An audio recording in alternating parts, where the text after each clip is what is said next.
Hey guys, welcome to my foundation classes. तो अभी चल रहा है आपका रेलवे एनटीपीसी का क्लास, जिसमें अभी हमारा टाइम है ज्योग्राफी का।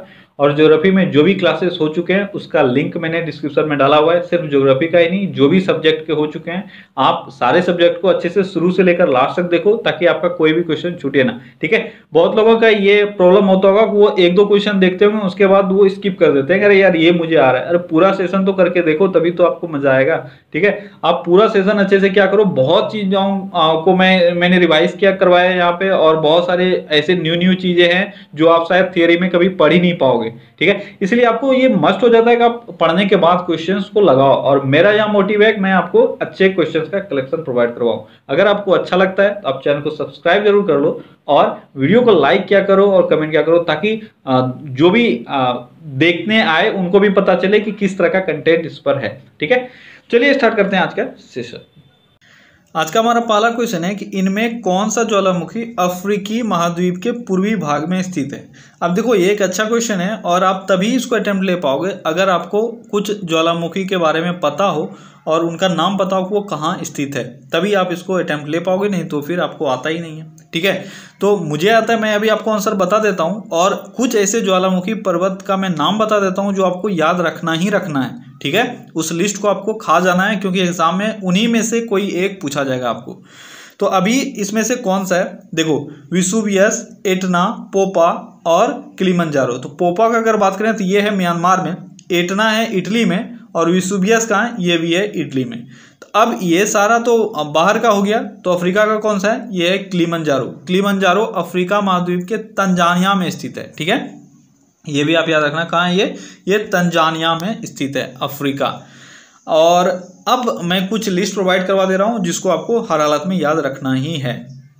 देखो, जब आप वॉल्केनोज के बारे में पढ़ते हो तो सबसे पहला चीज ये आता है कि वॉल्केनो कितने तरह के होते हैं। तो 3 तरह के मेनली होते हैं। ये है आपका एक्टिव वॉल्केनो, फिर दूसरा होता है डोरमेंट, और तीसरा होता है आपका एक्सटिंक्ट। ठीक है। एक्टिव हो गया सक्रिय, डोरमेंट हो गया सुसुप्त, और एक्सटिंक्ट हो गया जो अब जिसमें अब वॉल्केनो निकल नहीं रहे, बस वो पहाड़ के रूप में है। यानी बहुत पहले ही जो वॉल्केनो से जो भी लावा वगैरह निकलते हैं वो बहुत पहले ही निकलना बंद हो चुका है। ठीक है। तो अब ये 3 कैटेगरी है। और सुसुप्त क्या हो गया, सुसुप्त हो गया जिसमें अभी तो बंद है, लेकिन हाल फिलहाल में वो फिर से इरप्ट हो सकता है, यानी फिर से उसमें लावा निकल सकता है। ठीक है। और एक्टिव क्या हुआ, जो लगातार निकलते जा रहा है और अभी भी निकल ही रहा है उससे लावा। ठीक है। ये 3 मेनली कैटेगरी है वॉल्केनो का।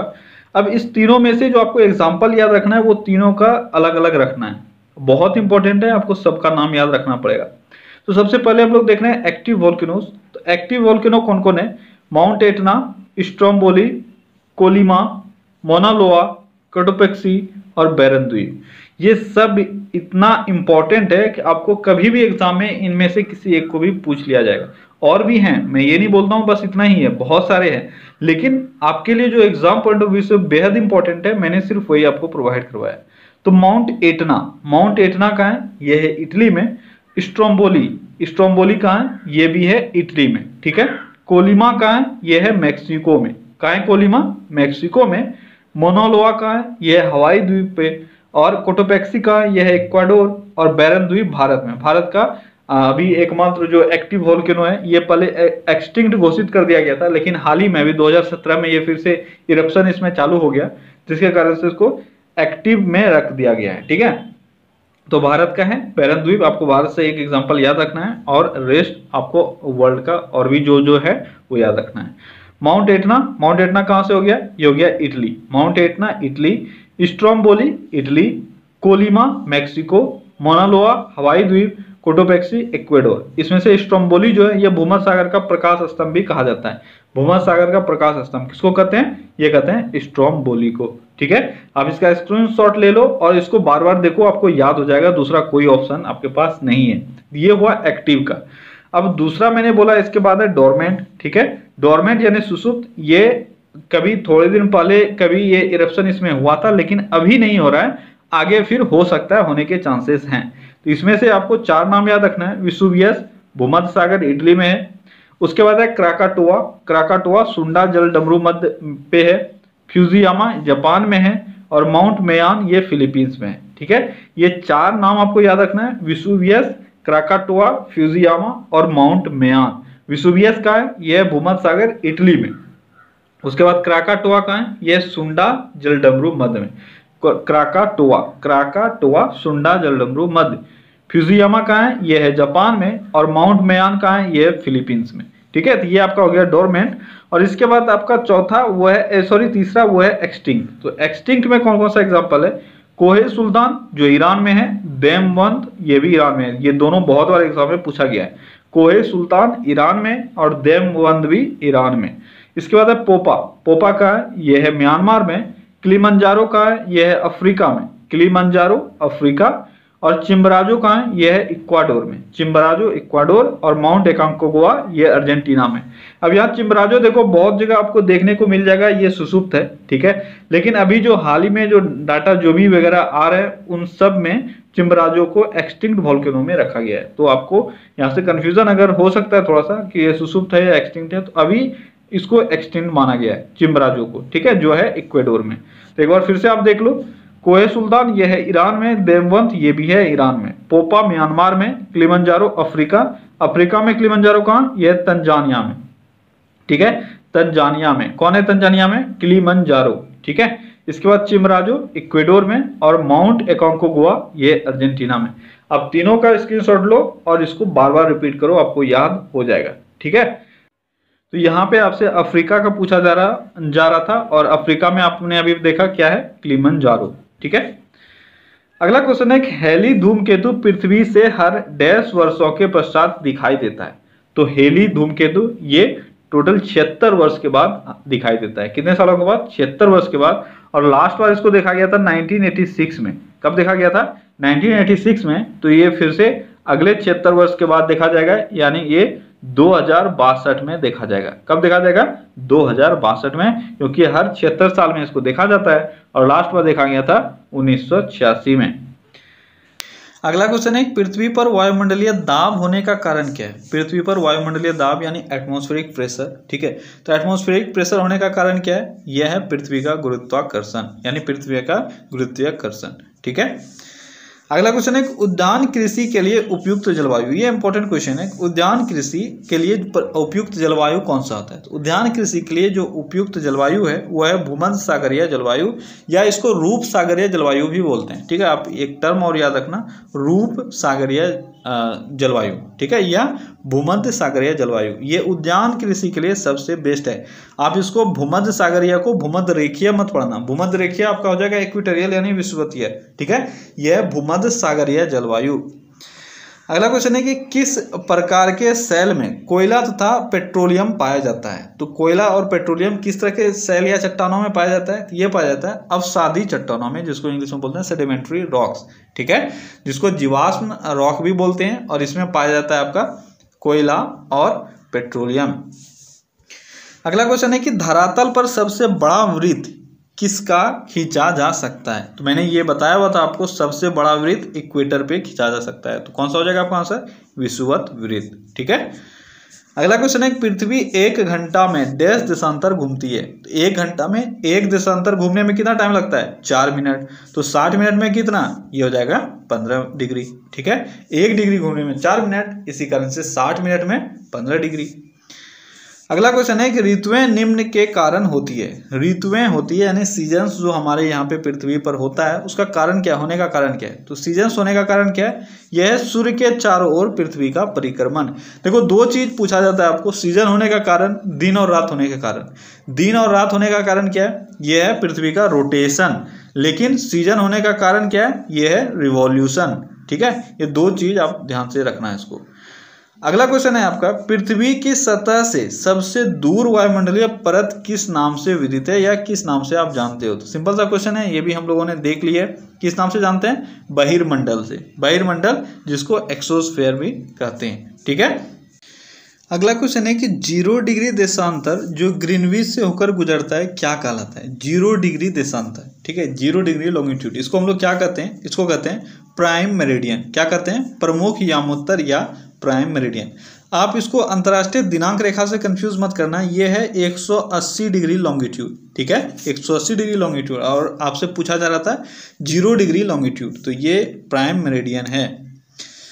अगला क्वेश्चन है कि दिन व रात होने का कारण क्या है। दिन व रात होने का कारण क्या है, तो अभी थोड़ी देर पहले ही मैंने आपको बताया हुआ है कि दिन और रात होने का कारण है पृथ्वी का रोटेशन, ठीक है, अपने अक्ष पे पृथ्वी का घूर्णन, इसके कारण से होता है दिन और रात। अगला क्वेश्चन है शिवालिक श्रेणी का निर्माण हुआ था। इंपॉर्टेंट क्वेश्चन है, अच्छा क्वेश्चन है। शिवालिक आप जानते हो हिमालय का 3 पार्ट है, ठीक है, कौन कौन सा, ये है आपका हिमाद्री, हिमाद्री, हिमाचल और शिवालिक, ठीक है। हिमाद्री सबसे ऊपर वाला भाग यानी सबसे पुराना, उसके बाद शिवालिक हिमाचल, उसके बाद सबसे छोटा वाला यानी सबसे न्यू कौन सा इसका सीरीज है, यह है शिवालिक जो आपसे पूछा जा रहा है। तो शिवालिक सबसे लेटेस्ट बना हुआ है और ये किस एज में बना है ये आपसे पूछा जा रहा है। तो ये है केनोजोइक या सिनोजोइक, इसको इंग्लिश में बोलते हैं CENEOZIC, सिनोजोइक एरा या केनोजोइक एरा, इसमें इसका निर्माण हुआ था और सबसे न्यूनतम निर्माण है हिमालय के पार्ट का। अगला क्वेश्चन है कि अंतर्राष्ट्रीय दिनांक रेखा खींचा जाता है। अंतर्राष्ट्रीय दिनांक रेखा जो खींचा गया है वह कहाँ से होकर गुजरती है, तो कहाँ से होकर गुजरती है ये मैंने बहुत बार बताया हुआ आपको, प्रशांत महासागर से होकर गुजरती है। और कब खींचा गया था, 1884 में। और कौन सा है ये है 180 डिग्री लॉन्गिट्यूड। और कहाँ पे इसका फैसला किया गया था, यह किया गया था वाशिंगटन में। अब तो इतना बार रिपीट हो गया है कि अब आप इसको भूल नहीं सकते हो। अगला क्वेश्चन है कि मैग्मा जो पृथ्वी के क्रस्ट की सपाटी तक पहुंचता है और उसे घट करता है, उसे क्या कहते हैं। बस आपको लैंग्वेज पे नहीं जाना है, आपको क्या बोला जा रहा है उससे मतलब नहीं है, आप बस इसका कोर देखो क्या बोल रहा है, कोर सेंस देखो। बोल रहा है कि जब मैग्मा पृथ्वी के अर्थ क्रस्ट से बाहर निकल कर बाहर आ जाती है तो इसको हम लोग क्या कहते हैं, इसको क्या कहते हैं, इसको कहते हैं लावा। सिंपल सा है। आप जानते हो कि जब तक किसी भी वॉल्केनो में जब तक जो मोल्टन मटेरियल्स होते हैं, ठीक है, वो अंदर में रहता है पृथ्वी के अंदर में, तो इसको कहते हैं मैग्मा। लेकिन जब ये वॉल्केनो से बाहर निकल जाता है और फिर ये जमने लगता है, जम के पत्थर बनने लगता है, इसको हम लोग कहते हैं लावा, ठीक है। अगला क्वेश्चन है सौर प्रणाली में सबसे बड़ा प्राकृतिक उपग्रह कौन सा है। प्राकृतिक उपग्रह है नेचुरल सैटेलाइट, ठीक है। तो सौर प्रणाली यानी सोलर सिस्टम में सबसे बड़ा नेचुरल सैटेलाइट कौन सा है, ये है गैनीमीड। गैनीमीड ये सोलर सिस्टम का सबसे बड़ा उपग्रह है। और गैनीमीड किसका उपग्रह है, यह है बृहस्पति यानी जुपिटर का, ठीक है। जुपिटर का भी सबसे बड़ा उपग्रह है और पूरे सौर मंडल का भी सबसे बड़ा उपग्रह है गैनीमीड। अगला क्वेश्चन है कि निम्नलिखित समुद्री प्रवाहों में से किसे वार्म करंट कहा जाता है। बहुत बार ये क्वेश्चन रिपीट हुआ है, वार्म करंट किसको कहा जाता है। तो मैंने आपको जब स्ट्रीम पढ़ाया था वहां पे मैंने आपको बताया गल्फ स्ट्रीम ये गर्म जलधारा है और गल्फ स्ट्रीम अटलांटिक महासागर की गर्म जलधारा है, ठीक है। इसी कारण से इसको ये गर्म जलधारा होने के साथ साथ इसका और भी प्रॉपर्टीज हैं। मैंने आपको बताया था ग्रैंड बैंक, ठीक है, कुछ क्लास पहले ही, शायद पिछले क्लास में ही मैंने बताया था। इस कारण से इसका बहुत सारा प्रॉपर्टीज है, बहुत सारा बेनिफिशियल प्रॉपर्टी है, जिसको गर्म कंबल के नाम से भी जाना जाता है, ठीक है। वार्म करंट तो है ही, इसको गर्म कंबल के नाम से भी जाना जाता है, किसको, तो गल्फ स्ट्रीम को। अगला क्वेश्चन है कि निम्नलिखित में से कौन सा समुद्री प्रवाह वार्म करंट नहीं है, यानी कौन सा आपका वार्म करंट नहीं है यानी गर्म जलधारा नहीं है। तो देखो वेनेजुएला, गल्फ स्ट्रीम, क्रोसिबो और ब्रिटिश कोलंबियन करंट। तो यहाँ पे देखो आपको दो जो मैंने बताया हुआ है उसमें आपका दो आ गया, गल्फ स्ट्रीम आ गया, क्रोसिबो आ गया। ये दोनों करंट कैसा है, ये दोनों गर्म जलधारा है, ठीक है। और दो बच गया, एक है वेनेजुएला और ब्रिटिश कोलंबियन करंट। तो मैंने आपको ब्रिटिश कोलंबियन करंट के बारे में नहीं बताया है, लेकिन वेनेजुएला के बारे में मैंने बताया हुआ ये ठंडी जलधारा है, ठीक है। तो यहाँ पे आंसर आपका क्या हो जाएगा, वेनेजुएला जलधारा।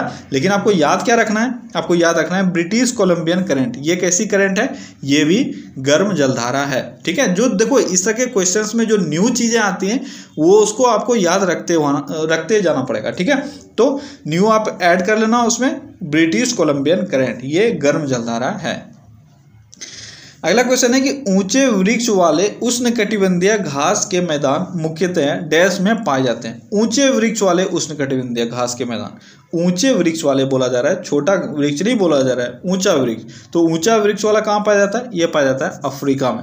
अफ्रीका में बहुत ही घना जंगल होता है, ठीक है, और बहुत ही वास्ट वहाँ पे जंगल होते हैं। और सवाना आप जानते हो, सवाना बायोम कहाँ पाया जाता है, ये अफ्रीका में ही पाया जाता है। और सवाना में बहुत लंबे लंबे पेड़ होते हैं, ठीक है, ऊंचे वृक्ष होते हैं। अगर यहीं पे आपको स्टेपीज पूछा जाता है तो स्टेपीज के वृक्ष कंपैरेटिवली छोटे होते हैं। अगला क्वेश्चन है कि बंगाल के उपसागर में ट्रॉपिकल साइक्लोन का अनुपात किस मौसम में अधिक होता है। बहुत अच्छा क्वेश्चन है कि बंगाल के उपसागर में ट्रॉपिकल साइक्लोन का रेशियो अगर आप देखो तो किस टाइम में ये अधिक होता है। ठीक है, किस टाइम में अधिक होता है, ये होता है ग्रीष्म काल के बाद। कर्क तथा मकर रेखाओं के मध्य उत्पन्न चक्रवात को उष्णकटिबंधीय चक्रवात के नाम से जाना जाता है। किनके बीच, कर्क और मकर रेखा के बीच में जो भी चक्रवात उठेंगे उसको उष्णकटिबंधीय चक्रवात के नाम से जाना जाता है। और बंगाल की खाड़ी और अरब सागर से उत्पन्न होकर ये चक्रवात भारत को बड़े पैमाने पर प्रभावित कर सकते हैं। ठीक है, बंगाल की खाड़ी में अप्रैल से दिसंबर तक बंगाल की खाड़ी में, और अरब सागर में अप्रैल से जून तक, और सितंबर में ये, या सितंबर तक बोल सकते हैं, इनके बीच ये चक्रवातें उठ सकती है। अब यहाँ पे क्वेश्चन में बोला जा रहा था कि ट्रॉपिकल साइक्लोन का अनुपात जो है किस मौसम में अधिक होता है। तो मैंने क्या बोला, ग्रीष्म काल के बाद, क्योंकि आपने अभी देखा कि बंगाल की खाड़ी में अप्रैल से लेकर दिसंबर तक इसका चांसेस होता है, लेकिन लेट समर में यानी दिसंबर सब के टाइम में इसका चांस बहुत अधिक बढ़ जाता है। ठीक है, वहीं पे अगर आपसे पूछा जाता है अरब सागर में, तो अरब सागर में मैंने बताया अप्रैल से लेकर जून और सितंबर में, तो ग्रीष्म काल के दौरान ही सबसे अधिक कहाँ उठने का चांसेस रहता है, ये रहता है अरब सागर में, और ग्रीष्म काल के बाद ज़्यादा चांसेस कहाँ हैं, ये है बंगाल की खाड़ी में। तो थोड़ा सा इसको आप ध्यान रखना। अगला क्वेश्चन है कि निम्नलिखित में से कौन सा अक्षांतर भारत से निकल रहा है। अक्षांतर यानी अक्षांश रेखा, लेटीट्यूड, तो कौन सा लेटीट्यूड भारत से निकलता है, यह है कर्क रेखा। ठीक है, कर्कवृत्त भारत से निकलता है। मैंने आपको बताया हुआ है कि ये है ग्लोब, तो ये है इक्वेटर, और भारत का पोजीशन है यहाँ पे। ठीक है, तो मकर रेखा तो हो नहीं सकता है, क्योंकि मकर रेखा यहाँ पे सदर्न हेमिस्फीयर में, विषुववृत्त यानी विषुवत रेखा, ये तो इक्वेटर खुद है, तो हमारा भारत इक्वेटर से ऊपर है, तो ये भी नहीं हो सकता। उत्तर ध्रुवीय वृत्त, ये तो यहाँ पे आ जाएगा, तो उससे हमारा कोई रिलेशन है नहीं, तो आपका क्या हो जाएगा, कर्क वृत्त। ठीक है, अगला क्वेश्चन है कि ज्वार भाटा तरंगों का मुख्य कारण क्या होता है। ज्वार भाटा उठने का मुख्य कारण क्या होता है, तो ज्वार भाटा उठने का मुख्य कारण होता है समुद्री जल पर सूर्य तथा चंद्र का गुरुत्वाकर्षण प्रभाव। ठीक है, तो जो भी गुरुत्वीय प्रभाव होता है सूर्य और चंद्र का समुद्र के जल पे, उसी के कारण ज्वार और भाटा आता है। ये पुराना कॉन्सेप्ट है। अगला क्वेश्चन है कि दक्षिण गोलार्ध में उत्तर अयनांत किस दिन होता है। ये अयनांत क्या है, ये सोलिस्टिस है। ठीक है, समर सोलिस्टिस और विंटर सोलिस्टिस आप जानते हो, दो डेट 21 जून और 22 दिसंबर। ठीक है, 21 जून और 22 दिसंबर, ये दो डेट है जिस दिन सोलिस्टिस होता है। और उत्तरी गोलार्ध में 21 जून को होता है समर सोलिस्टिस और 22 जून को विंटर सोलिस्टिस। ठीक है, अब इस दिन होता क्या, इस दिन 21 जून को सबसे बड़ा दिन होता है और 22 दिसंबर को सबसे बड़ा रात। ये आपका होता है उत्तरी गोलार्ध में। जस्ट इसका अपोजिट कर दो तो दक्षिणी गोलार्ध में। अब उत्तर अयनांत बोल रहा है, यानी किस दिन सबसे बड़ा दिन होता है दक्षिणी गोलार्ध में, किस दिन हो जाएगा, ये हो जाएगा 22 दिसंबर। ठीक है, आप इस टर्म पे ध्यान देना। यहाँ पे समर सोल्स्टिस का बात किया जा रहा है, लेकिन ये दक्षिणी गोलार्ध का बात किया जा रहा है, यानी उत्तर अयनांत किस दिन होगा, ये होगा 22 दिसंबर को। और अगर वहां पे विंटर सोल्स्टिस का बात किया जाता है दक्षिणी गोलार्ध में, तो हो जाता है वो 21 जून। जस्ट अपोजिट हो जाएगा, ये मैंने आपको बताया हुआ है। अगला क्वेश्चन है पृथ्वी का प्राकृतिक उपग्रह कौन सा है। तो पृथ्वी का प्राकृतिक उपग्रह कौन सा है, ये है चंद्रमा। ठीक है, अगला क्वेश्चन है कि सियाचिन है। सियाचिन क्या है, सियाचिन एक ग्लेशियर है, ये आप सब ने सुना होगा। सियाचिन क्या है, सियाचिन एक हिमनद है, हिमनद या ग्लेशियर। ठीक है, अगला क्वेश्चन है कि निम्नलिखित में से कौन सा ग्रीनविच के पूर्वी देशांतर पर भारतीय मानक समय, भारतीय मानक समय यानी IST बात किया जा रहा है। IST कौन सा है, ये हमारा 82.5 डिग्री ईस्ट। ठीक है, 82.5 डिग्री ईस्ट को हम लोग बोलते हैं IST, इंडियन स्टैंडर्ड टाइम, जो ग्रीनविच मीन टाइम से 5.5 घंटा 5.5 आवर अहेड है। ठीक है, तो ओके फ्रेंड्स, तो आज के सेशन बस इतना ही। चलिए कल फिर से मिलते हैं अगले सेशन में। Till then take care, bye bye.